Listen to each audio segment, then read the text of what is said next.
এই হলো deadline communications private limited. আপনারা দেখছেন এক্সপ্রেস নিউজ, খবর নেয়, খবর দেয়।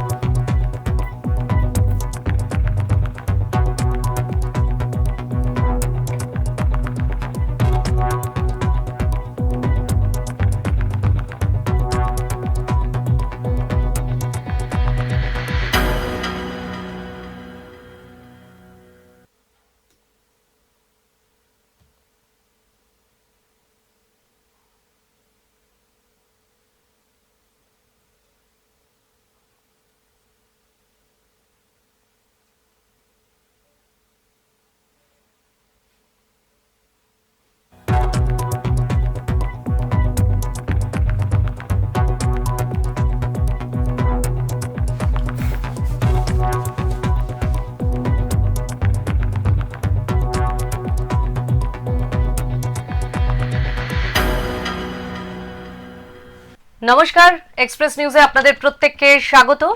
আমি ফাল্গুনি, শুরু করছি হেলথ এক্সপ্রেস। হেলথ এক্সপ্রেসে আমরা প্রত্যেক দিন আলোচনা করি শারীরবৃত্তীয় বিভিন্ন রকমের সমস্যা নিয়ে, এবং সেই সমস্যাগুলো থেকে আপনারা কেমন করে সেই সমস্যাগুলো থেকে আপনারা বেরিয়ে আসতে পারেন তারও সুলুক সন্ধান দেওয়ার চেষ্টা করি। এবং আমাদের সঙ্গে প্রখ্যাত ডক্টররা থাকেন, তাদের সঙ্গে আমরা সেই বিষয়টা নিয়ে আলোচনা করি। আমরা এই মাসটা, জুলাই মাসের 22 জুলাই যেহেতু ব্রেন ডে, সেই জন্য আজকে আমরা ঠিক করেছি যে ব্রেনের বিভিন্ন রকম মানে সমস্যা নিয়ে আমরা আলোচনা করব। বিশেষত আমরা বিশেষভাবে উদ্বেগে থাকি ব্রেন স্ট্রোক নিয়ে। আজকে আমরা ব্রেন স্ট্রোকটা নিয়ে কিছু প্রশ্ন ডক্টরকে করব এবং তার থেকে বেরিয়ে আসার জন্য কি কি সমাধান আছে সেগুলো নিয়ে একটু আলোচনা করব। এবং এই আলোচনা করার জন্য আমরা আজকে স্টুডিওতে আমন্ত্রণ জানিয়েছি ডক্টর মিলন কুমার সিঞ্জালিয়া। তিনি কনসালটেন্ট এবং neuro surgeon, health world hospitals Asansol. नमस्ते डॉक्टर, आपको एक्सप्रेस न्यूज़ में स्वागत है। और हमारा जो ये हेल्थ एक्सप्रेस है इसमें तो आप आए ही हैं, ये तो पहली बार नहीं है। तो फिर आप जानते हैं कि इधर हम जो रोग के लिए, आप जो ब्रेन का डॉक्टर है, ब्रेन का सर्जरी के लिए आपको जो जानकारी है वो हम दर्शकों को देंगे। तो आज हम ब्रेन स्ट्रोक के बारे में आपसे पूछेंगे। और पहले जो क्वेश्चन आपके लिए है, ये ब्रेन स्ट्रोक क्या होता है? जी धन्यवाद फिर से बुलाने के लिए। ब्रेन स्ट्रोक जो है यूजुअली हम एकदम कॉमन या सिंपल लैंग्वेज में ऐसे बोल सकते हैं कि जो ब्रेन को ब्लड पहुंचता है, जो ब्लड सर्कुलेशन होता है, उसमें जब डिस्टर्बेंस आ जाता है तो उसे ब्रेन स्ट्रोक कहा जाता है। ये क्या अचानक होता है? जी, जो ब्रेन स्ट्रोक होता है वो अचानक से होता है। ये ब्रेन स्ट्रोक बहुत ही कॉमन वर्ड है, बट यूजुअली मेडिकल लैंग्वेज में उसके लिए एक टर्म यूज होता है जिसको बोलते हैं CVA। वो CVA मीन्स सेरेब्रोवास्कुलर एक्सीडेंट। तो उसके नाम में ही है एक्सीडेंट, तो एक अचानक से एक्सीडेंट की तरह ही होता है ब्रेन स्ट्रोक। अच्छा, तो कितना कॉमन है हमारे इंडिया, हमारे देश में और ग्लोबली ये ब्रेन स्ट्रोक कितना कॉमन है? जैसे जैसे पॉपुलेशन बढ़ रही है और ख़ास करके जो ओल्डर है 65 इयर्स के अबव सीनियर सिटीजन बढ़ रहे हैं, उस तरह से ये ब्रेन स्ट्रोक के केसेस भी बढ़ रहे हैं। यूजुअली स्टडीज़ के हिसाब से देखें तो इंडिया में हर साल करीबन 18 लाख लोग छोटा स्ट्रोक से लेके मतलब माइनर स्ट्रोक से बहुत ही सीवियर स्ट्रोक से सफ़र होते। तो ये बहुत ही कॉमन डिजीज़ है, जितना हम सोचते उससे कहीं गुना ज़्यादा ये कॉमन चीज़ है। अच्छा, ये बहुत कॉमन चीज़ हो रहा है अभी हमारे जो देश में और ग्लोबली। तो अवेयरनेस तो होना ज़रूरी है हम जो लोगों के लिए। और ये जो कितना इम्पोर्टेंट होता है ये अवेयरनेस ब्रेन स्ट्रोक के लिए? हाँ, ये एक्चुअली क्या है कि ब्रेन स्ट्रोक जो है वो जितना जल्दी आपको समझ में आए कि ब्रेन स्ट्रोक हो रहा है, क्योंकि उसके जो सिम्टम्स होते हैं काफ़ी कॉमन होते हैं। हमको लगता है कोई और चीज़ हो रहा है, दूसरी चीज़ हो रहा है। तो अगर आप जितना जल्दी समझेंगे कि ये शायद ब्रेन स्ट्रोक की वजह से हो रहा है, उतना ही जल्दी आप हॉस्पिटल पहुंच के उसका ट्रीटमेंट, उसका डायग्नोसिस करके ट्रीटमेंट स्टार्ट करवाएंगे, उतना ये बेहतर होता है। क्योंकि जितना टाइम जाएगा उतना ही ब्रेन डैमेज होता जाएगा। और ब्रेन के जो सेल्स होते हैं जिसको न्यूरॉन्स बोलते हैं, जितना लेट होगा, लेट का मतलब ऐसा नहीं है कि कुछ घंटे या कुछ वीक, अगर आप कुछ मिनट्स भी पास कर देते हैं ट्रीटमेंट स्टार्ट करने में, तो उतना ब्रेन का जो पार्ट है, ब्रेन के जो सेल्स न्यूरॉन्स होते हैं वो डैमेज होता जाता है, और जितना डैमेज हो जाएगा उतना ही आगे जाके रिकवरी में प्रॉब्लम आता है, और 100% या फुल रिकवरी नहीं होता है। इसलिए इम्पोर्टेंट है कि आप समझे कि स्ट्रोक क्या है, जल्दी से उसको आप पिकअप करें जब इस तरह का कोई प्रॉब्लम हो रहा हो, और जल्दी से जल्दी उसका ट्रीटमेंट स्टार्ट करा। अच्छा, ब्रेन स्ट्रोक सडनली होता है पर कुछ सिम्टम्स आगे से उससे पता चल सकता है, या सकता है। आप ऐसा मतलब अनुमान लगा सकते हैं कि शायद ब्रेन स्ट्रोक हो रहा है। अच्छा, ये क्या क्या होता है? यूजुअली हम देखें तो एक एक्रोनिम है, मतलब बी फास्ट, तो इसको याद रखेंगे तो आपको पता चल जाएगा कि क्या क्या सिम्टम्स है। तो जैसे कि बी से हो गया कि बैलेंस में आपको अचानक से प्रॉब्लम हो रहा है, आपको चलने में दिक्कत हो रही है। अच्छा। आई से हो गया कि आपको आई साइट मतलब देखने में दिक्कत आ रहा है। अच्छा। हर चीज अचानक होनी चाहिए। फिर फास्ट मतलब एफ से हो गया कि आपका चेहरा टेढ़ा हो गया, जिसको हम फेशियल पैरालिसिस बोलते हैं, कि एक तरफ का चेहरा डेविएट हो गया है, थोड़ा सा टेढ़ा हो गया है। पेशेंट को बोलने में दिक्कत आ रही है। एक साइड का हाथ पैर में वीकनेस हो रहा है अचानक से, जिसकी वजह से चलने में दिक्कत हो रहा है। ये सब चीजें अगर अचानक से शुरू हो रही है तो यूजुअली ये, और खास करके एल्डरली पॉपुलेशन में, तो ये हो सकता है कि ब्रेन स्ट्रोक की वजह से हो रहा हो। अच्छा, तो आपको तो तुरंत ही ये सब को डिटेक्ट करके आपको ट्रीटमेंट के लिए हॉस्पिटल पहुंचना चाहिए। আচ্ছা, ডাক্তারবাবু যেরকমটি বলছেন যে ব্রেন স্ট্রোক মানে খুব আপনাকে বলে কয়ে আসবে না, মানে হঠাৎ করেই ব্রেন স্ট্রোক হবে, কিন্তু ব্রেন স্ট্রোক হওয়ার আগে কিছু কিছু এমন কিছু কিছু সিমটম দেখা দেবে যেগুলো দেখে আপনারা বুঝতে পারেন যে আপনি ব্রেন স্ট্রোকের দিকে যাচ্ছেন। এই সিমটমগুলো যখন আপনারা দেখবেন তখন কিন্তু আপনারা অ্যাওয়্যার হয়ে যাবেন যে হলেও আমার ব্রেন স্ট্রোক হতে পারে, তখনই কিন্তু আপনি ডক্টরের কাছে চলে যান। কেননা এই ব্রেন স্ট্রোকের ক্ষেত্রে উনি আরেকটা জিনিস যেটা বলছিলেন যে টাইম ইজ ভেরি ইম্পর্টেন্ট। একটা মিনিটও এখানে কিন্তু প্রচন্ড ইম্পর্টেন্ট।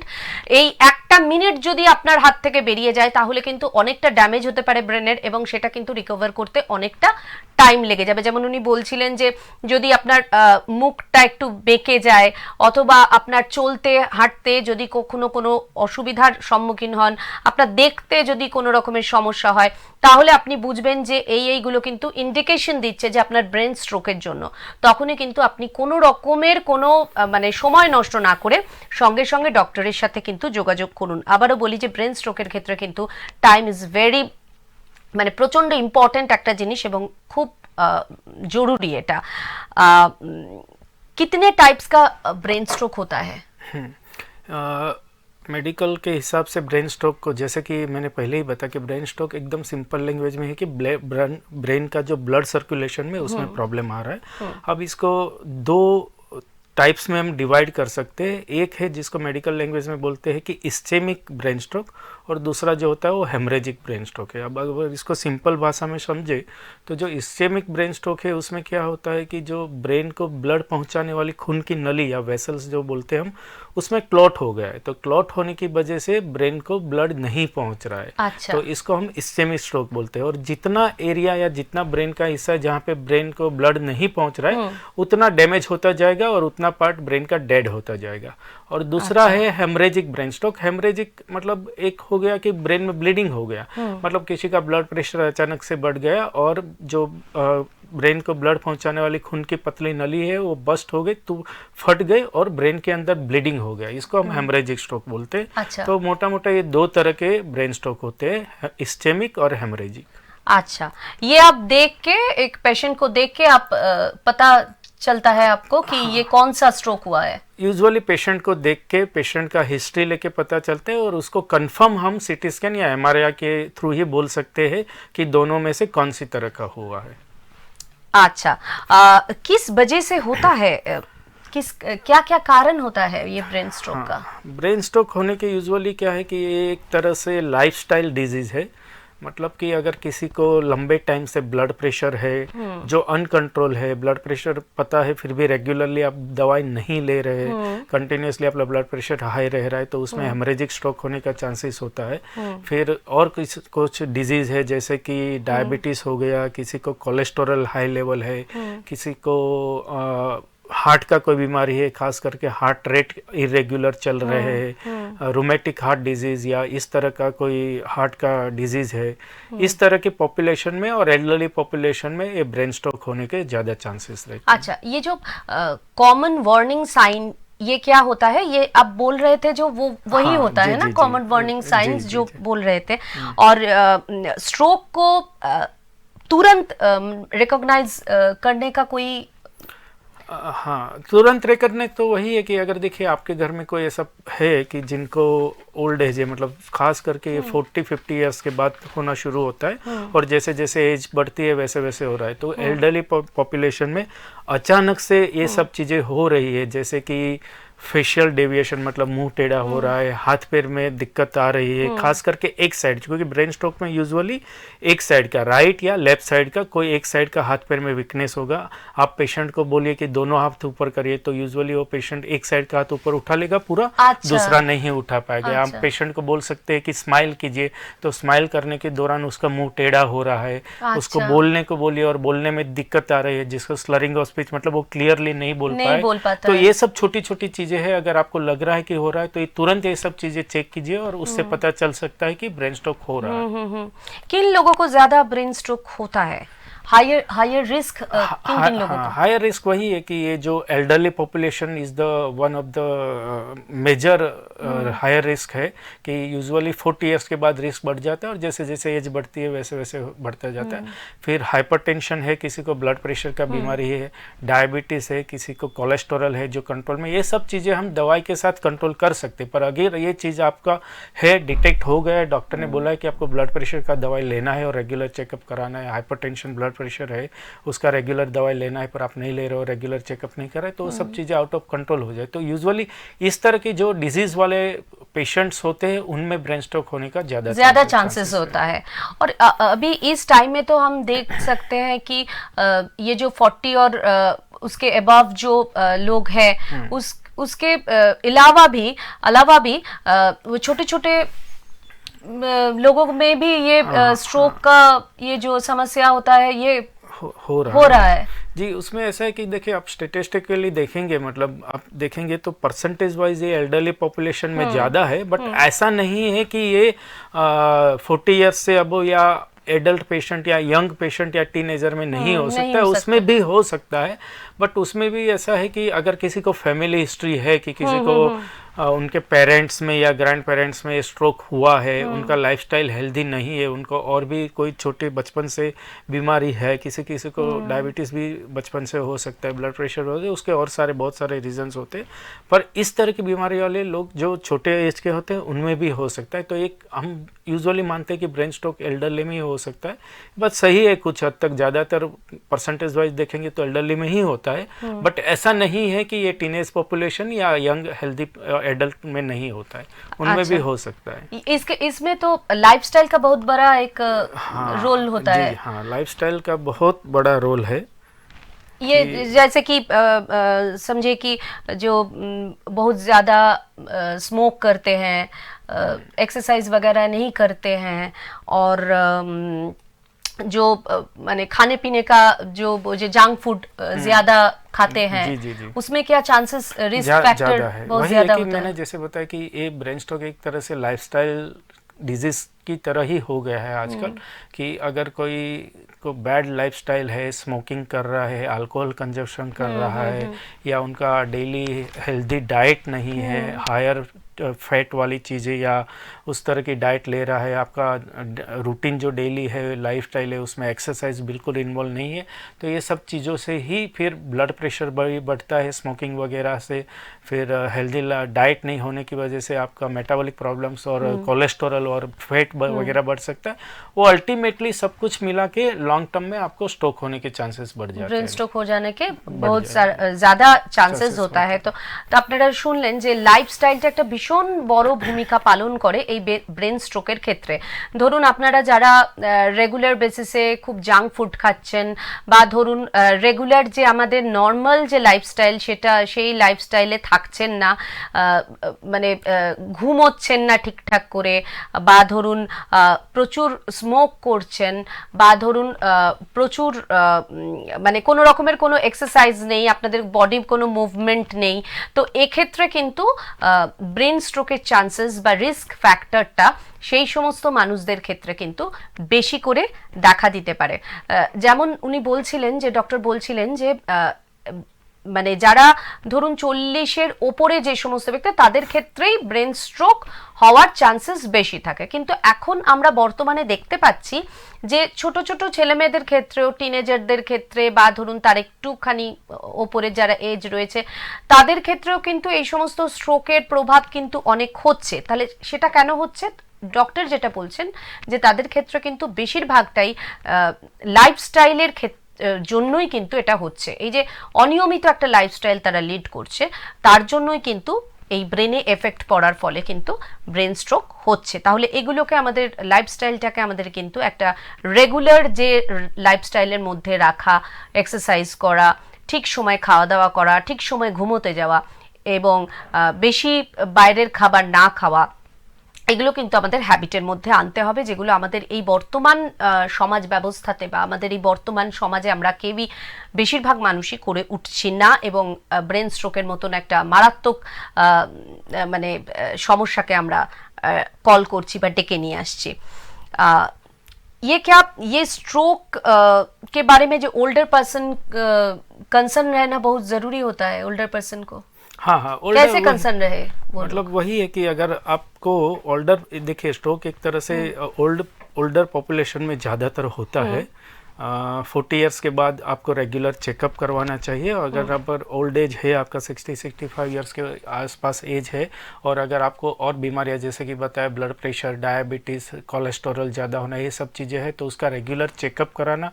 आप ऐसा ही मान के कि आपको किसी भी टाइम पे स्ट्रोक हो सकता है, तो इन सब चीज़ों को कंट्रोल रखना। रेगुलरली एवरी मंथली आप एक डॉक्टर के साथ रेगुलर फॉलोअप में रहिए, आपका चेकअप कराते रहिए, और सब चीज़ें ब्लड प्रेशर, डायबिटीज मतलब ब्लड शुगर, इन सब को कंट्रोल में रखिए, ताकि आपको स्ट्रोक होने का चांसेस कम हो जाए। अगर आप रेगुलर फॉलोअप में नहीं रहेंगे, एक दवाई जो एक बार लिख दिया है वही लेते रहेंगे, तो कभी कभी क्या होता है, हम दवाई ले रहे हैं बट ब्लड प्रेशर ज्यादा रह रहा है, तो होता ही है, वही कम ज्यादा हो सकता है। वैसे ब्लड शुगर हम दवाई ले रहे हैं पर कभी कम हो रहा है, कभी ज्यादा हो रहा है। इसीलिए मंथली या एवरी 2 मंथली एक डॉक्टर के पास फॉलोअप होना जरूरी है, खास करके एल्डरली पर्सन के लिए। আচ্ছা, যারা বয়স্ক মানুষরা আছেন, ডক্টর যেটা বলছিলেন যে তাদের ক্ষেত্রে এই ব্রেন স্ট্রোক হওয়ার সম্ভাবনা বেশি থাকে, তাহলে সেক্ষেত্রে কি করতে হবে? তাদের কিন্তু একটা রেগুলার চেকআপের মধ্যে থাকতে হবে। এবং বারবার উনি যেটা বলছেন যে যে ওষুধগুলো আপনারা খান, ধরুন হাই ব্লাড প্রেশারের জন্য বা ধরুন সুগারের জন্য, প্রেশারের জন্য যে সমস্ত ওষুধগুলো খান, সেই ওষুধগুলো কিন্তু আপনাদের ছেড়ে দিলে হবে না, রেগুলার বেসিসে খেতে হবে। এবং রেগুলার বেসিসে আপনি খেয়ে যাচ্ছেন কিন্তু ডাক্তারের কাছে চেকআপ করতে যাচ্ছেন না, সেটা করলেও কিন্তু হবে না। আপনার ধরুন একবার যেটা প্রেসক্রিপশনে ডক্টর লিখে দিলেন, সেই ওষুধটা আপনি খাচ্ছেন, খেতে খেতে আপনার প্রেশার তো কমতেও পারে বা আপনার সুগার লেভেলটা কমতেও পারে, কিন্তু আপনি সেই ডোজের ওষুধটাই খেয়ে যাচ্ছেন, সেটা তো হবে না। তাহলে যখন আপনার বাড়ছে বা কমছে সেটা জানার জন্য ডক্টরের কাছে অন্ততপক্ষে 2 মাস কি 3 মাস পরে আপনাদের ভিজিট করা দরকার, এবং সেই ভিজিট করলে আপনারা জানতে পারবেন যে যে ডোজটা খাচ্ছেন সেটা কি এখনকার জন্য আপনার ঠিক। যদি ঠিক হয় তাহলে সেই ওষুধটাই খাবেন, যদি বাড়ে বা কমে তাহলে ডক্টর আপনাকে বলে দেবে যে ডোজটা বাড়াতে হবে বা কমাতে হবে। সেগুলো করা খুব দরকার, না হলে কিন্তু এটা ব্রেনের ক্ষেত্রে খুবই এফেক্ট পড়ে এবং ব্রেন স্ট্রোক হওয়ার মারাত্মক একটা চান্স কিন্তু এই সমস্ত পেশেন্টদের ক্ষেত্রে বেশি থাকে। जब कोई सस्पेक्ट करता है कि उसको ब्रेन स्ट्रोक होगा বা हो रहा है, तो वो क्या करेंगे? हाँ, ब्रेन स्ट्रोक जैसे कि बताए तो अचानक से होता है और रैपिडली प्रोग्रेस होता है। मतलब आप समझिए कि पेशेंट को अचानक से एक साइड पे वीकनेस डेवलप चालू हुआ, फिर बोलने में दिक्कत हुई, धीरे धीरे उसका कॉन्शियसनेस लेवल भी फिर डाउन होने लगता है, और ये सब चीज़ें कुछ मिनट्स में होता है। टाइम बहुत फैक्टर इसीलिए कि अब जब ये चीज़ें हो रहा है तो हम यूजुअली घर पे क्या करते कि पेशेंट को बिठाते हैं, पानी देने का ट्राई करते हैं, घर पे कुछ मेडिसिन वगैरह है तो ये देने का ट्राई करते हैं। पर अगर आप सस्पेक्ट कर रहे हो, अगर आपको लग रहा है कि ब्रेन स्ट्रोक हो रहा है, तो यूजुअली पेशेंट को मुंह से कुछ नहीं देना चाहिए, कुछ मत कीजिए, आप एम्बुलेंस बुलाइए, जितना जल्दी हो सके आप ऐसे ही हॉस्पिटल पे पहुंचे कि जहां इस पर इलाज अच्छा, हो पानी सके। भी नहीं पिलाएगा? पानी भी नहीं पिलाना है। अगर अच्छा। स्ट्रोक हो रहा है तो फिर आगे जाके अगर सर्जरी भी करना है इमरजेंसी में, या फिर वो पानी देने के टाइम ही हो सकता है कि पेशेंट को उल्टी हो जाए या उसके लंग्स में चला जाए, ये सब चीजें हो सकता है। तो मुंह से दूसरा दिक्कत आ जाता हाँ, है। दूसरा दिक्कत है। तो मुंह से कुछ नहीं देना चाहिए, जितना जल्दी हो सके एम्बुलेंस के थ्रू आपको अच्छी हॉस्पिटल में पहुंचना चाहिए। यूजुअली क्या होता है कि ये सब हो रहा है, पेशेंट अपने घर से तो जल्दी हॉस्पिटल पहुंचता है, फिर पहुंचता है हॉस्पिटल पर, वहाँ पे यूजुअली छोटा क्लिनिक या उस तरह की हॉस्पिटल्स होती है, तो फैसिलिटीज नहीं होती, सिटी MRI वगैरह, तो वहाँ पे भी वो थोड़ा प्राइमरी ट्रीटमेंट करके फिर बड़ा दूसरे में रेफर करता है, रेफर हाँ। करते हैं। उसमें टाइम काफी चला जाता है। गोल्डन आवर्स या जो मेन आवर्स होते हैं जिसमें ट्रीटमेंट स्टार्ट हो जानी चाहिए वो चला जाता है।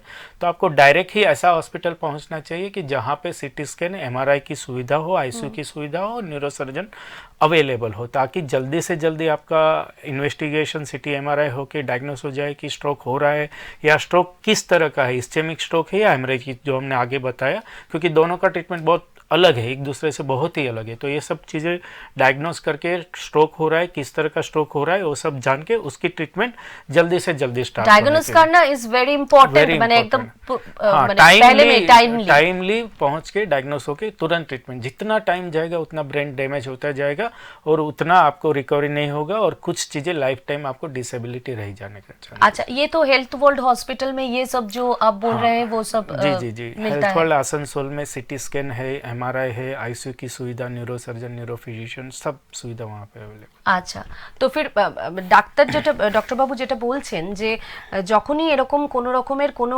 অসুবিধার সম্মুখীন হবে আপনার বাড়ির কেউ কোনো মানুষ, তাহলে আমরা যেরকম অসুস্থ হলে যেরকমটা করে থাকি যে অসুস্থ হচ্ছেন ওনাকে একটুখানি জল খাইয়ে একটুখানি বাড়িতে রেখে আমরা দেখি যে তার প্রোগ্রেসটা কিরকম হচ্ছে, তারপরে আমরা ডক্টরের সাথে কনসাল্ট করি, কিন্তু উনি সেটা করতে বারণ করছেন। মানে জল টল না খাইয়ে, কিছু না খাইয়ে আপনি একটা অ্যাম্বুলেন্স ডাকুন ফার্স্ট। অ্যাম্বুলেন্স ডেকে আপনি সঙ্গে সঙ্গে এমন কোনো একটা জায়গায় নিয়ে যান যেখানে সমস্ত রকমের ট্রিটমেন্ট অ্যাভেলেবেল আছে। এরকম নয় যে কোনো একটা ক্লিনিকে নিয়ে গেলেন। উনি যেটা বারবার বলছেন যে ব্রেন স্ট্রোকের ক্ষেত্রে টাইমটা কিন্তু ভীষণ বড় একটা ফ্যাক্টর। একটু টাইমের এদিক ওদিক হয়ে গেলে কিন্তু অনেকটা মানে ব্রেনে ড্যামেজ হবে, এবং সেই ড্যামেজ থেকে কিন্তু পরে রিকভারি করতে যেরকম সমস্যা হবে, এবং কিছু কিছু সমস্যা থেকে যাবে, পুরোপুরিভাবে কিওর হবে না, অনেকটা ড্যামেজের চান্সেস অনেকটা বেশি থাকে। তো সুতরাং সঙ্গে সঙ্গে অ্যাম্বুলেন্স ডেকে আপনাকে যেখানে নিয়ে যেতে হবে সেখানটা হচ্ছে, সেখানে সমস্ত কিছু মানে মানে পরীক্ষা করার ব্যবস্থা থাকবে, যেরকমটি হেলথ ওয়ার্ল্ড হসপিটালস আসানসোলে রয়েছে বা ধরুন দুর্গাপুরেও রয়েছে। এরকম আমি বলছি না যে হেলথ ওয়ার্ল্ড হসপিটালস আসানসোলে বা দুর্গাপুরে নিয়ে যেতে হবে, এরকম ধরনের মাল্টি স্পেশালিটি যে সমস্ত হসপিটালসগুলো আছে সেখানে আপনারা নিয়ে যান। কোনো রকম ছোট ছোট কোনো ক্লিনিকে নিয়ে গেলেন, প্রথমে একটু সময় গেল, সেখান থেকে আবার আপনাকে রেফার করলো যে যেরকম রোগীর অবস্থা এখানে রাখা যাবে না, এই করতে করতে না অনেকটা সময় চলে যাবে। সুতরাং যেখানে এই ফেসিলিটিসগুলো রয়েছে সেই সঙ্গে সঙ্গে পরীক্ষা, সঙ্গে সঙ্গে ট্রিটমেন্ট শুরু, এইগুলো করাটা খুব ইম্পর্টেন্ট এই ব্রেন স্ট্রোকের ক্ষেত্রে। সুতরাং সেইভাবেই কিন্তু আপনারা তৎপরতার সঙ্গে এই জিনিসগুলো করবেন বলে ডক্টরবাবু অ্যাডভাইস করছেন, এবং এগুলো খুব তাড়াতাড়ি করাটা খুব দরকার। এই স্ট্রোক, ब्रेन स्ट्रोक के डायग्नोसिस করতে आप क्या क्या करते हैं? ब्रेन स्ट्रोक का डायग्नोसिस में यूजुअली दो ही चीज़ों का ज़्यादा इंपॉर्टेंस है, CT स्कैन और MRI। तो अगर कोई पेशेंट है जो हमारे पास इमरजेंसी में, जो हमने डिस्कस अभी तक किया, इस तरह के सिम्टम्स लेके आ रहा है कि अचानक से ये सब चीज़ें स्टार्ट हो रही है, हिस्ट्री लेने के बाद हमको लगता है कि स्ट्रोक हो रहा है, तो पेशेंट को हम इमरजेंसी में जल्दी से जल्दी स्टेबिलाईज करने के बाद सबसे पहले CT स्कैन करते हैं। आपको प्राइमरी जो ये इंफॉर्मेशन चाहिए कि स्ट्रोक हो रहा है कि नहीं हो रहा है या किस तरह का है, वो आपको CT स्कैन से पता चल जाएगा। तो इमरजेंसी में सबसे पहले CT स्कैन ही होता है। बाद में अगर जरूरत पड़े तो हम पहले दिन या दूसरे दिन जब जरूरत पड़े तो MRI करवाते हैं, पर सबसे पहले CT स्कैन से ही डायग्नोस हो जाता है कि स्ट्रोक हो रहा है कि नहीं हो रहा है, और किस तरह का है, कि ये हेमरेजिक है कि इन्फार्क्ट है। कुछ कुछ केस में MRI की जरूरत पड़ती है, तो डिपेंडिंग अपॉन केस हम डिसाइड करते हैं, बट ज़्यादातर केस में CT स्कैन इज इनफ। তো এটা শোনার পর কিন্তু আপনারা কোথাও হয়তো চলে গেলেন যে এরকম এরকম প্রবলেম হচ্ছে, একটা সিটি স্ক্যান করে নিলাম কি একটা MRI করে নিলাম, এটা কিন্তু নয়। কোনো ডক্টরের সঙ্গে ডক্টর কো দিখানা पहले हाँ, जरूरी होता जरूरी है। है। ये बात सुन के कुछ लोग अगर चले जाए कि मेरा ये प्रॉब्लम हो रहा है, सुना है तो ये प्रॉब्लम ब्रेन स्ट्रोक का ये करता है, तो हमको सीटी स्कैन कर दीजिए और एमआरआई कर दीजिए, ये तो ठीक नहीं है, ये तरीका तो ठीक नहीं टाइम है। भी जाता है ना, आप कहीं जाओगे सिटी स्कैन, फिर वहाँ पे रिपोर्ट का भी वेट होता है, टाइम उसमें बहुत जाता है। पर अगर आप ऐसे हॉस्पिटल में जा रहे हो जहाँ सब सुविधा अवेलेबल है, आपको न्यूरो सर्जन तुरंत मिल रहा है या न्यूरो फिजिशियन तुरंत मिल रहा है, तो क्या है कि रिपोर्ट भले ही वेट टाइम लग रहा है, पर वो सीटी स्कैन की प्लेट या एमआरआई की प्लेट दे के जो बेसिक चीजें हो जान के आपका तुरंत तो बेसिक ट्रीटमेंट चालू हो जाता है। और ये ब्रेन स्ट्रोक का जो मॉडर्न ट्रीटमेंट्स क्या क्या होता है? ब्रेन स्ट्रोक की जो ट्रीटमेंट है वो एक्चुअली डिपेंड करती है कि कौन से टाइप्स का स्ट्रोक हो रहा है। जो हमने आगे बताया कि इस्चेमिक स्ट्रोक है या हेमरेजिक है।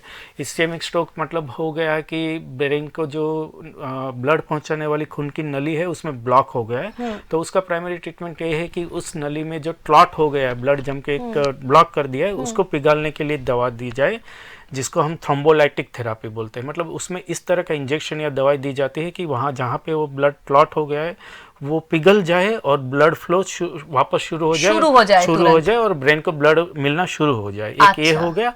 दूसरा ही ये इंजेक्शन और मेडिसिन से होता है? इंजेक्शन से होता अच्छा, है, इंजेक्शन से। दूसरी एक टेक्निक होती है जिसे बोलते हैं मैकेनिकल थ्रोम्बेक्टोमी। उसमें हम ट्रीटमेंट करके जहाँ पे क्लॉट हो गया उसको निकालते हैं। तो ये हो गया इस्चेमिक, या जिसमें ब्लड वेसल में क्लॉट होकर ब्लड नहीं पहुँच रहा है, उसकी ट्रीटमेंट का तरीका। और जो हेमरेजिक स्ट्रोक है, मतलब जिसमें ब्रेन के अंदर ब्लीडिंग हो गया है, उसमें जो ट्रीटमेंट है वो डिपेंड करता है कि उसका साइज कितना है। ब्लीड जो अंदर हो गया है, ब्रेन के अंदर ब्लीडिंग जो हो गया, हेमरेज क्लॉट हो गया, वो कितना बड़ा है, उसके ऊपर मैंने उसका ट्रीटमेंट डिपेंड करता है। अगर छोटा है तो हम यूजुअली दवाई से ट्राई करते हैं, जिसमें ब्रेन में जो स्वेलिंग आ रहा है उसको कम करने की मेडिसिन इंजेक्शन दिया जाता है। पर अगर बहुत ही बड़ा ब्लीडिंग है तो सर्जरी करने का जरूरत पड़े। ब्लीडिंग का साइज बड़ा है, जो ब्रेन के ऊपर प्रेशर कर रहा है, तो इमरजेंसी में सर्जरी करके पेशेंट को बचाने का और रिकवरी हो उस तरह का हमें ट्राई करना पड़ता है। तो मॉडर्न थेरापी यूजुअली डिपेंड करती है कि कौन सी तरह का स्ट्रोक स्टेज का, माने जो पर्सन आता है आपके पास, पेशेंट का, उसका स्टेज देख के आप डिसाइड करते हैं स्टेज और किस तरह का और कौन से टाइप का स्ट्रोक हुआ है उस हिसाब। अच्छा, ये जो आप बोल रहे थे कि मैकेनिकल थ्रोम्बेक्टोमी, ये क्या होता है? डिटेल्स में कुछ बताइए हमको। हाँ, मैकेनिकल थ्रोम्बेक्टोमी जो है वो इस्चेमिक स्ट्रोक का लेटेस्ट ट्रीटमेंट मोडालिटी है। मतलब हम कह सकते हैं कि जो इस्चेमिक स्ट्रोक जिसमें ब्रेन को ब्लड पहुंचाने वाली जो नली होती है, खून की नली होती है, जिसमें क्लॉट हो गया है, उसको हम निकालते हैं। तो जैसे हार्ट क्लॉट को निकालते हैं? जी, जैसे हार्ट में एंजियोग्राफी, एंजियोप्लास्टी होता है कैथेटर के द्वारा, तो हम मैकेनिकल थ्रोम्बेक्टोमी में कोई पैर की खून की नली या वगैरह से तार डालते हैं, जिसको हम कैथेटर बोलते हैं, उसको अंदर डाल के जहाँ पे क्लॉट है वहां तक ले जाके वो क्लॉट निकाल लेते हैं वहाँ के। अच्छा। ताकि वो क्लॉट बाहर ही निकाल लेते हैं, इसमें डिजोल्व नहीं। इसमें सर्जरी का कोई नहीं, ओपन सर्जरी नहीं, ओपन सर्जरी नहीं है, ये क्लोज है। जैसे हम क्लॉट पिघालने के लिए दवाई देती है तो उसके कुछ रिस्क है, कभी कभी वो 100% काम करता है, नहीं करता है। अच्छा। और उसका एक रिस्क ये रहता है कि शरीर में कहीं पे भी ब्लीडिंग या खून चालू हो जाता है, मतलब ब्रेन के अंदर वापस बड़ा ब्लीड हो सकता है, या फिर यूरिन के रास्ते ब्लड जाना, ये सब चीज़ें हो सकती है जब हम क्लॉट पिघालने वाले इंजेक्शन देते हैं। अच्छा। तो कभी कभी जब पेशेंट ठीक होता है या पेशेंट उस क्राइटेरिया में फिट हो रहा है टाइम के हिसाब से, तो हम पिघालने के बदले वो क्लॉट निकाल ही देते हैं, ताकि ब्लड फ्लो या एस्टेब्लिश हो जाए और ब्रेन को ब्लड मिलना शुरू हो जाए, जिसे मैकेनिकल थ्रोम्बेक्टोमी कहते हैं। अच्छा, ये तो एकदम मॉडर्न ट्रीटमेंट होता है। ये जो ब्रेन स्ट्रोक होता है, इसके बाद कैसे रिकवर होता है? हाँ, ब्रेन स्ट्रोक की जैसे हमने अभी डिस्कस किया कि ट्रीटमेंट मोडालिटीज हमने स्टार्ट कर दिया डिपेंडिंग अपन कि वो कौन से टाइप का है, इस्चेमिक या हेमरेजिक है। तो ये पहले एक्यूट या इमरजेंसी मैनेजमेंट हो जाता है, फिर धीरे धीरे जैसे पेशेंट रिकवर करता है उस हिसाब से हमें समझ में आता है कि ब्रेन जो डैमेज हो गया है उसकी वजह से पेशेंट को क्या क्या प्रॉब्लम्स है। यूजुअली जो प्रॉब्लम्स होते हैं उसमें पैरालिसिस होना, राइट या लेफ्ट साइड को एक साइड का हाथ पैर में पैरालिसिस होना, बोलने में दिक्कत आना, चल नहीं पाना, समझने का थोड़ा कम हो जाना, ये सब चीज़ें होती है। तो ये सब चीज़ें ना हो उसके लिए, या फिर जो हो गया है उसको रिकवर करने के लिए फिजियोथेरापी देना, स्पीच थेरापी देना, on a long term occupational therapy, ये सब चीज़ें करके हम जो भी प्रॉब्लम्स है उसको धीरे धीरे कम करने का ट्राई करते हैं। अच्छा, माने ये जो आप ट्रीटमेंट पहले करते हैं उसके बाद भी एक लंबा ट्रीटमेंट जी एक तो ये एक्यूट पार्ट हो गया कि हमने पेशेंट को जो स्ट्रोक हुआ है उससे वो पेशेंट बच जाए और डेथ ना हो और कम से कम और खराब ना हो। उसके बाद जो स्ट्रोक ऑलरेडी नॉर्मल लाइफ में लौटने के लिए ये सब जरूरी होता है, लौटने के लिए। और ऑलरेडी जो स्ट्रोक हो गया छोटा मोटा जो उसकी वजह से जो प्रॉब्लम्स हो गया है उसको लॉन्ग टर्म रिकवरी के लिए physiotherapy, speech therapy, occupational therapy, ये सब चीजें लंबे टाइम तक जरूरत पड़ती है। तो फिर डॉक्टर के पास एक थॉरो चेकअप के लिए जाना जरूरी होता है। हाँ, एक तो ट्रीटमेंट होने के बाद अगर पेशेंट ठीक हो गया है, लगता है कि अब बाकी का केयर घर पे हो रहा है, तो डिस्चार्ज होने के बाद जैसे आपको डॉक्टर्स बोलते हैं उस हिसाब से एवरी 15 डेज या every monthly depending upon patients condition आपका रेगुलर फॉलोअप होना चाहिए। परमानेंट डिसेबिलिटी कुछ होता है? परमानेंट डिसेबिलिटी एक्चुअली देखिए, ब्रेन एक ऐसा ऑर्गन है हमारा जिसमें जो भी डैमेज हो जाता है उसमें रीजनरेशन, मतलब जैसे हमें चमड़ी में कहीं चोट लग जाती है तो कुछ टाइम में वापस वो स्किन बन जाता है, अपने आप बन ही जाता है ना। तो ब्रेन में वो फैसिलिटी या भगवान ने हमें वो चीज़ नहीं दी है। तो ब्रेन एक बार जो डैमेज हो गया, ब्रेन के सेल्स या न्यूरॉन्स जो डैमेज हो गया और डैमेज हो गया परमानेंटली, वो बाद में रीजनरेट या रीग्रोथ नहीं होता है। तो वो जो डिसेबिलिटी रहेगी या नहीं रहेगी डिपेंड करता है कि ब्रेन का कितना एरिया और कितना साइज डैमेज हुआ है।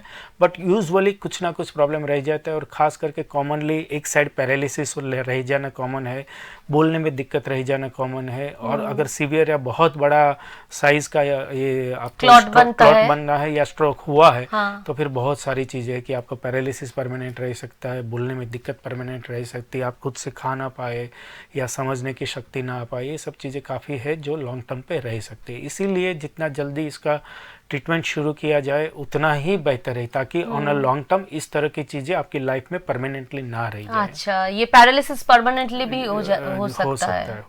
अच्छा, ये आप तो बोल रहे थे कि ये स्पीच थेरेपी और ये जो और दूसरा जो तरीका होता है रिकवरी करने के लिए, वो बहुत इम्पोर्टेंट रोल प्ले करता है इसमें।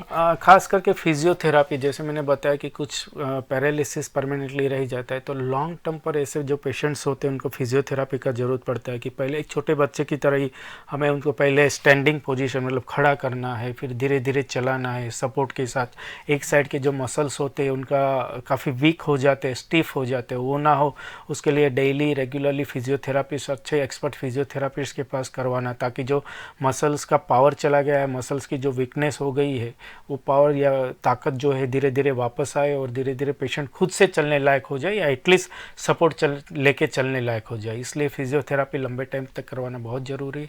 किसी को अगर बोलने में दिक्कत है तो स्पीच थेरापिस्ट के पास उसका लॉन्ग टर्म ट्रीटमेंट करवाना, तो वो धीरे धीरे जितना भी या जित हद तक हम कर सके उतना वो इंडिपेंडेंट लाइफ में जा सके, खुद से कुछ कम्युनिकेट या बोल पाए, ये सब चीज़ें। इसलिए फिजियोथेरापी और स्पीच थेरापी तो बहुत ही इम्पोर्टेंट है। अच्छा, तो ब्रेन स्ट्रोक मतलब कि बहुत सारा चीज लेके चला जाता है। जी हाँ, परमानेंटली आपकी लाइफ में प्रॉब्लम, इसीलिए कि ये इसका ट्रीटमेंट तो देखिए अवेलेबल है, 100% रिकवरी ना हो या हो दूसरी बात है। तो इसीलिए प्रिवेंशन इज ऑलवेज बेटर, कि ये सब चीज़ें ना ही हो, उसके लिए जो जो ध्यान रखना है वो किया जाए, वही बेहतर है। তো আপনারা শুনছেন যে ডক্টর যেটা বলছেন যে এই যখন ব্রেন স্ট্রোক হচ্ছে তখন কিছু কিছু জিনিস কিন্তু আমাদের হারিয়ে যেতে পারে, যেমন ধরুন আমাদের কথা বলার ক্ষমতা, বা ধরুন একেবারে শয্যাশায়ী হয়ে যাওয়া, প্যারালিসিস হয়ে যাওয়া, এটা কিন্তু হতে পারে। ওই যে বললাম যে টাইমটা খুব বড় ফ্যাক্টর, কোন টাইমে আপনি মানে চিকিৎসা শুরু করছেন, কোন টাইমে আপনি ডক্টরের কাছে গেছেন, কিভাবে আপনার ট্রিটমেন্টটা হয়েছে, এগুলো কিন্তু খুব বড় ফ্যাক্টর। কেন মানে ওটা হওয়ার পর প্যারালিসিস হতে পারে বা ধরুন কথা জড়িয়ে যেতে পারে, সেটা যদি আপনি খুব তাড়াতাড়ি করেন তাহলে কিন্তু, চিকিৎসাটা যদি খুব তাড়াতাড়ি করেন তাহলে কিন্তু কিছুদিন এই ফিজিওথেরাপি বা স্পিচ থেরাপি করার পর আপনি আবার নর্মাল লাইফে আগের জীবনে ফিরে আসতে পারেন। কিন্তু যদি সেটা অনেক বড় একটা ব্রেন স্ট্রোক হয়ে গেল, বা ধরুন আপনি টাইমলি পৌঁছলেন না, টাইমলি আপনার চিকিৎসা হলো না, টাইমলি আপনি মানে সেটাকে ধরতে করতে পারেননি, পরীক্ষা হয়নি, তাহলে কিন্তু একটা বিশাল বড় প্রবলেম, যেই প্যারালিসিস আপনার সারা জীবনের জন্য থাকতে পারে, বা ধরুন আপনি কথাটা সারা জীবনের জন্য বলতে না পারেন, এই সমস্ত জিনিসগুলো কিন্তু হতে পারে। তাই বারে বারে ডাক্তারবাবু যেটা বলছেন যে টাইম এই ব্রেন স্ট্রোকের জন্য ভীষণ বড় একটা ফ্যাক্টর।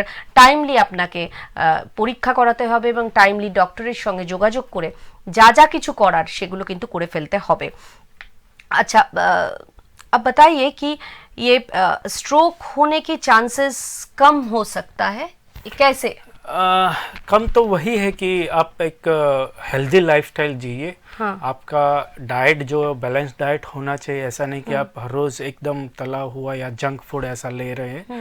एक प्रॉपर हेल्दी डाइट आपका लेना चाहिए। दूसरी चीज़ है कि आपकी जो स्मोकिंग, अल्कोहल या इस तरह की आदत है ना हो, वही बेहतर है। तो और है तो उसको बंद कीजिए, आपको नहीं लेना चाहिए ये सब चीज़ें, क्योंकि उससे ब्लड प्रेशर और डायबिटीज़ वगैरह अनकंट्रोल होते हैं और बहुत सारी चीज़ें हो सकती है और भी। और रेगुलर एक्सरसाइज करना बहुत ज़रूरी है। कार्डियो एक्सरसाइज जो होती है, जिसमें आपका साइकिलिंग हो गया या जॉगिंग हो गया, स्विमिंग हो गया, जिसमें बॉडी पार्ट्स मूवमेंट हाँ, होता बॉडी है। पार्ट्स मूवमेंट हो और पूरा आपका शरीर का मसल्स एक होते हैं। वेट लिफ्टिंग एक्सरसाइज भी जरूरी है, बट जो कार्डियो एक्सरसाइज जिसमें साइकिलिंग, जॉगिंग, रनिंग, स्विमिंग, इस तरह की जो एक्सरसाइज है वो आपका डेली रूटीन में एटलीस्ट 30 to 45 मिनट्स इंक्लूड होना चाहिए। तो डेली आपका एक्सरसाइज हो गया, हेल्दी लाइफस्टाइल, कोई स्मोकिंग, अल्कोहल या इस तरह की कोई आदत नहीं होनी चाहिए, और हेल्दी डाइट लीजिए। तो ये सब चीज़ें करेंगे और फिर कुछ एज के बाद, मतलब एल्डरली पॉपुलेशन में आप रेगुलरली हेल्थ चेकअप करवाइए। तो ये सब चीजें करके हाँ, आप, ये अब बार बार बोल रहे हैं कि रूटीन चेकअप बहुत जरूरी रूटीन होता है ना। चेकअप, मतलब खास करके 60-65 स्ट्रोक का ईयर्स रिस्क कम हो सकता तो है। आपको स्ट्रोक का रिस्क कम हो सकता है। और कोई चीज है जिसकी वजह से आपको स्ट्रोक हो सकता है तो अर्ली पिकअप हो सकती है, और उसका ट्रीटमेंट जितना जल्दी हो सके वो स्टार्ट कर दीजिए, ताकि आगे जाके स्ट्रोक ना हो। ये सब चीजें। अच्छा, और एक बात बताइए कि ये मिनी स्ट्रोक क्या होता है? मिनी स्ट्रोक एक्चुअली उसको मेडिकल भाषा में TIA बोलते हैं, जिसका मीनिंग है कि ट्रांजिएंट इस्केमिक अटैक।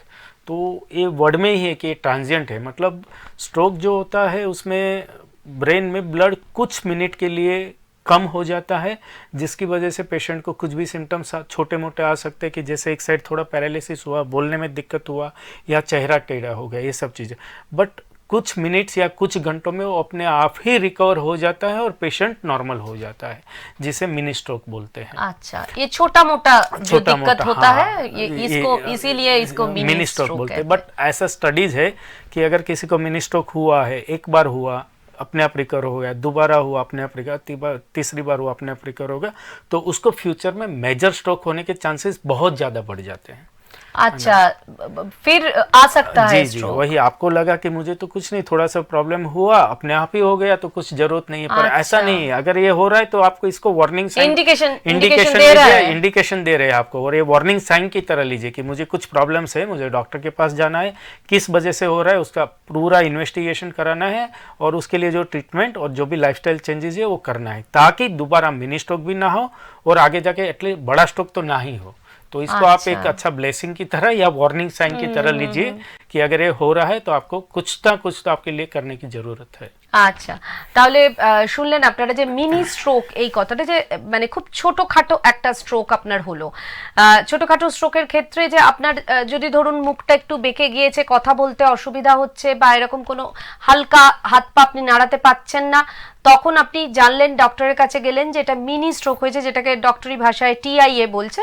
তো সেটা যখন হয়েছে আপনার, তখন কিন্তু কিছুক্ষণ বাদে ট্রিটমেন্টের পর আপনি আবার যে রকম ছিলেন ঠিক সেরকমটা হয়ে যেতে পারেন।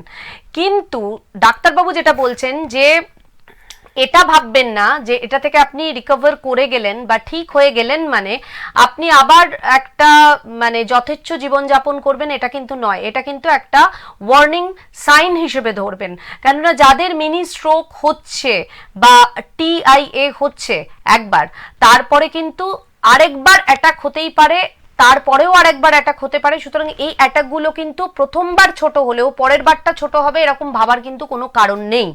সুতরাং এটাকে আপনারা একটা ওয়ার্নিং সাইন হিসেবেই ধরবেন এবং খুব তাড়াতাড়ি নিজেকে কিন্তু এই সমস্ত যে লাইফস্টাইলগুলো আপনারা লিড করছেন সেখান থেকে কিন্তু গুটিয়ে নিয়ে আসবেন এবং একটা হেলদি লাইফস্টাইল লিড করবেন।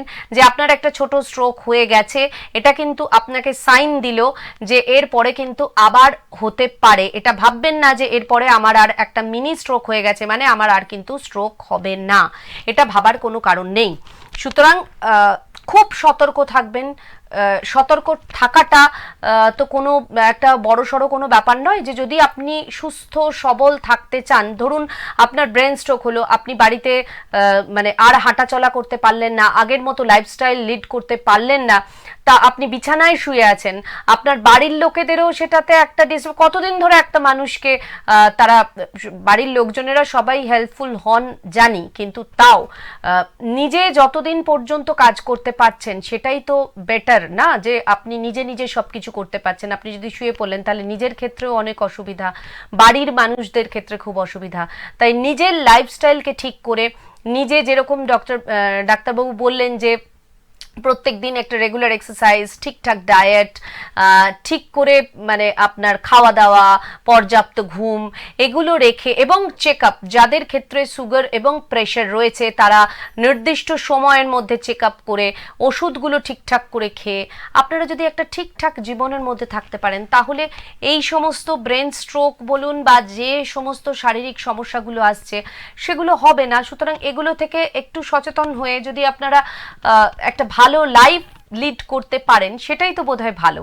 ধূমপানটা যদি একটু কমিয়েই দিলেন বা ধরুন ছেড়েই দিলেন, অনেকের হয়তো অসুবিধা হবে, কিন্তু একটু চেষ্টা করে দেখতেই পারেন যে অ্যালকোহল যারা নিচ্ছেন তারা যদি একটু কম করেন বা একটা সময়ের মধ্যে থেকে একটা ঠিকঠাক পরিমাণ মতন আপনারা যদি এই করেন যে মানে অ্যালকোহল এবং ধূমপান এই দুটোই কিন্তু খুব শরীরের জন্য খুব খারাপ, এটা একেবারেই করা উচিত নয়। কিন্তু যারা একদম ছাড়তে পারছেন না, খুব পরিমিত করে দিলেন জিনিসটাকে, সেটাও তো হতে পারে।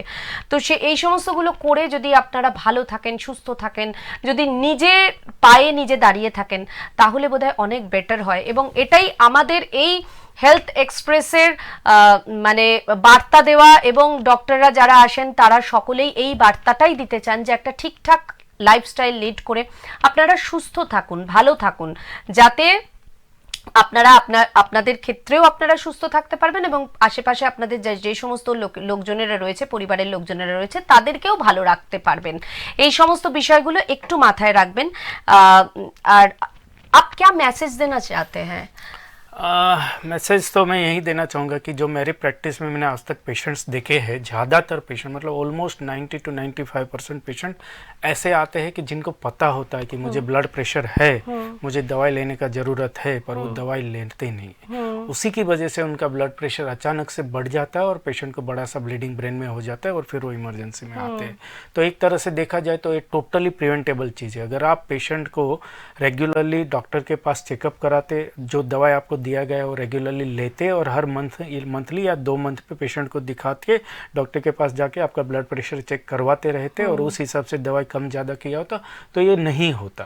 तो ये जब एक बार ब्रेन स्ट्रोक पेशेंट को हो जाता है तो पेशेंट तो सफ़र करता ही करता है, पर उनका फैमिली भी सफ़र करता है। वही बोल रही थी मैं, हाँ, कि अगर किसी को पैरालिसिस हो गया है, किसी को चलने में दिक्कत है, किसी को खाने में दिक्कत है, कोई बोल नहीं पाता है, तो फिर एक तरह से वो पेशेंट को, आपको फैमिली को पूरा टाइम देना है। आप उनको कहीं छोड़ के नहीं जा सकते, आपको उनके साथ में रहना पड़ेगा। किसी को रखना डिपेंडेंट हो जाता है तो पेशेंट सफ़र करता है, साथ में लाइफ उनका फैमिली मेम्बर्स भी सफ़र करते हैं।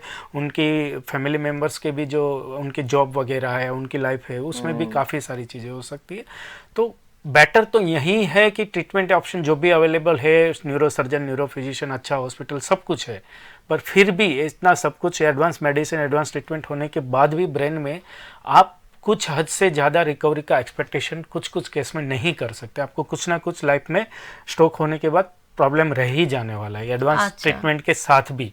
तो बेटर है कि आप ऐसा कीजिए कि आपको ना हो। तो मेरा मैसेज यही है कि आप एक हेल्दी लाइफस्टाइल डेवलप कीजिए, एक्सरसाइज वगैरह का आपका डेली रूटीन में इंक्लूड कीजिए, हेल्दी डाइट लीजिए, कुछ जो बैड हैबिट्स है, स्मोकिंग वगैरह, अल्कोहल की खास करके, तो उसको ना ही अपनाइए तो बेहतर है तो उसको कम करने का ट्राई कीजिए जितना हो सकता है उतना, और ख़ास करके एल्डरली पॉपुलेशंस में 60 ईयर्स के बाद या 40 ईयर्स के आसपास के जो है जिनको ऑलरेडी डायबिटीज या ब्लड प्रेशर है, तो उनको रेगुलरली डॉक्टर के पास जाके दवाई लेना है और उनका रेगुलरली चेकअप कराना है। यही মেসেজ है मेरा। আচ্ছা, তো এগুলোই আরেকবার আমি মানে করে দিই, রিপিট করে দিই যে যা যা কিছু ডাক্তারবাবু বলছেন যে এটা কিন্তু আটকানো যায়, এটা কিন্তু প্রিভেন্ট মানে করা যায়, এটাকে মানে এই ব্রেন স্ট্রোকটাকে আমরা আটকাতে পারি।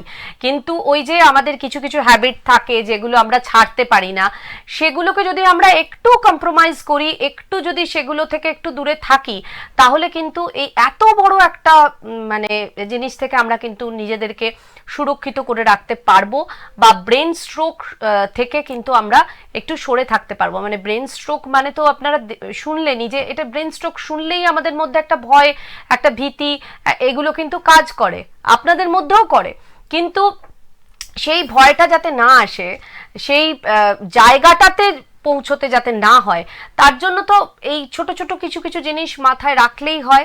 এবং আমি যেটা বলছিলাম কিছুক্ষণ আগে, ডাক্তারবাবুও সেটা বললেন যে আপনার যদি এরকম কোনো রকমের কোনো প্রবলেম হয়ে যায় এবং সেটা যদি সেই পর্যায়ে যায়, তাহলে শুধুমাত্র নিজেদের জন্য নয়, পরিবারের জন্যও কিন্তু এটা একটা মানে লং টার্মের জন্য এটা কিন্তু একটা খুব ডিস্টারবেন্স একটা ক্রিয়েট করে, যেটা আপনাকেও ভালো রাখে না, আপনার পরিবারকেও ভালো রাখে না, আপনার কাজও হ্যাম্পার হয়, তাদের কাজও হ্যাম্পার হয়। সুতরাং এই পুরো সিস্টেমটা যেটাতে আপনারা আছেন, সেই সিস্টেমটা যদি একেবারে মানে ওলট পালট হয়ে যায়, তো সেটা না করে যদি কিছু কিছু ছোট ছোট জিনিসগুলো সম্পর্কে আমরা একটু সচেতন হই, তাহলে কিন্তু এই জায়গাটা আমরা এড়িয়ে যেতে পারি। আর আবারও বলি, যদি হয়ে গেল, যদি ধরুন আপনারা এগুলো এড়াতে পারলেন না এবং আপনাদের জীবনে এরকম কোনো একটা সমস্যা হয়েও গেল, তাহলেও কিন্তু অবশ্যই করে সঙ্গে সঙ্গে ডক্টরের সাথে যোগাযোগ করবেন, একটুও সময় নষ্ট করবেন না। কেননা আবারও বলি যে এই ব্রেন স্ট্রোকের ক্ষেত্রে সময় খুব ইম্পর্টেন্ট, একটা মিনিটও খুব ইম্পর্টেন্ট। একটা মিনিট আপনি সময় নষ্ট করবেন তো আপনার ব্রেন স্ট্রোকের যে মাত্রা বা যে সমস্যা সেটা কিন্তু আরো বেড়ে যাবে, এবং ডক্টরদের ক্ষেত্রেও ট্রিটমেন্ট করতে অসুবিধা হবে, এবং আপনাদের যে মানে একটা ব্রেন স্ট্রোক হওয়ার পরে যে যে সমস্যাগুলো আসতে পারে সেটা একটা পার্মানেন্ট জায়গায় আপনাদের চলে যাবে, সঙ্গে সঙ্গে কিন্তু সেটা সলভ করা সম্ভব হবে না। আর একটা জিনিস যেটা আমরা শুনেছি যে মিনি স্ট্রোক, সেটা যদি হয় তাহলে জানবেন যে সেটা ওয়ার্নিং হিসেবে আপনাদের কাছে আসছে, এটাতে কিন্তু অ্যালার্ট হয়ে যাবেন। এটা কিন্তু অ্যালার্মিং একটা সাইন যে যদি মিনি স্ট্রোক হয় তাহলে কিন্তু আমি নিজেকে একটু সতর্ক হয়ে যাব, নিজেকে একটু সচেতন হয়ে যাব, নিজে একটু সচেতন হয়ে গিয়ে আমার যে সমস্ত লাইফস্টাইলে যেগুলো করা উচিত যাতে এই স্ট্রোক আর ফিরে আসবে না সেটা করতে পারবো।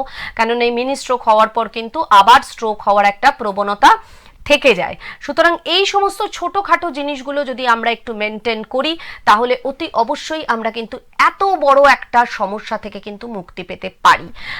তাই আপনাদের কাছে আমাদের এটাই বার্তা থাকবে, আবারও বললাম যেটা যে এই জুলাই মাসের 22 জুলাই হচ্ছে ব্রেন যে মান্থ চল রা হ্যায়, এটা একটা মানে খুব অ্যাওয়ার করার জন্য এবং সকলকে সচেতনতা বার্তা দেওয়ার জন্যই এই সমস্ত মান্থগুলো তৈরি করা, যে এক একটা বিষয় নিয়ে আপনাদেরকে সচেতনতা বৃদ্ধি করা, যে আপনারা এটা নিয়ে সচেতন হন। কেননা সচেতনতাই হচ্ছে সুস্থ থাকার একটা প্রধান এবং প্রধান শর্ত। এটাই হচ্ছে প্রধান শর্ত যে আপনাকে মানে এটা সম্পর্কে সচেতন হতে হবে।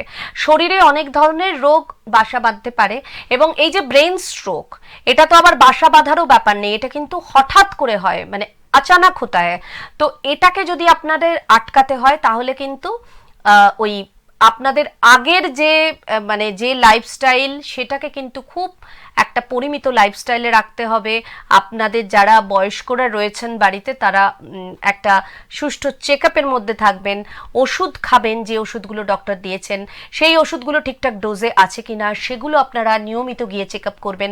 এরপরে হেলথ ওয়ার্ল্ড হসপিটালসের মতন যে হসপিটালস রয়েছে তারা তো সবসময় বন্ধুত্বের হাত আপনাদেরকে বাড়িয়েই রেখে দিয়েছে, কেননা সেখানে গেলে আপনারা বিভিন্ন রকমের যা সমস্ত আধুনিক চিকিৎসা পদ্ধতি সেটা সেখানে রয়েছে। আপনারা যারা আসানসোলে থাকেন তারা আসানসোলে আসুন, যারা দুর্গাপুরে থাকেন তারা দুর্গাপুরে আসুন।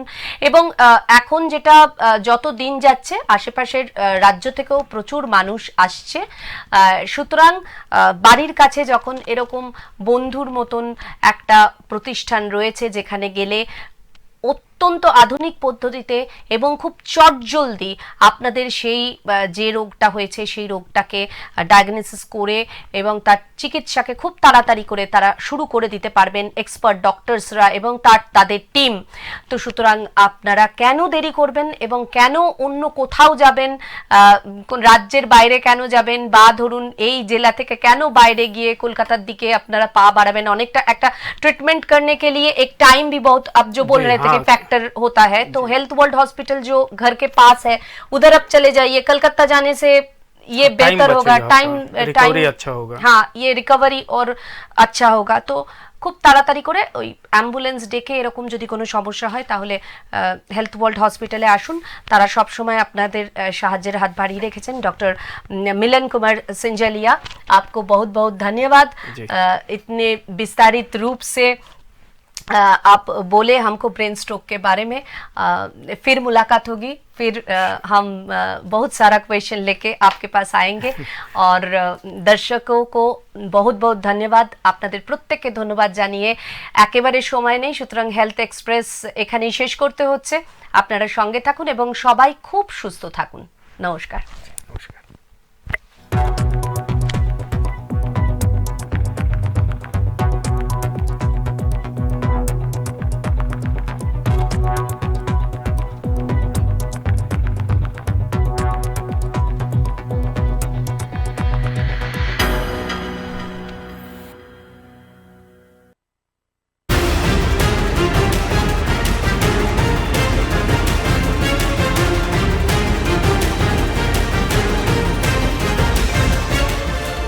এই হলো ডেডলাইন কমিউনিকেশনস প্রাইভেট লিমিটেড।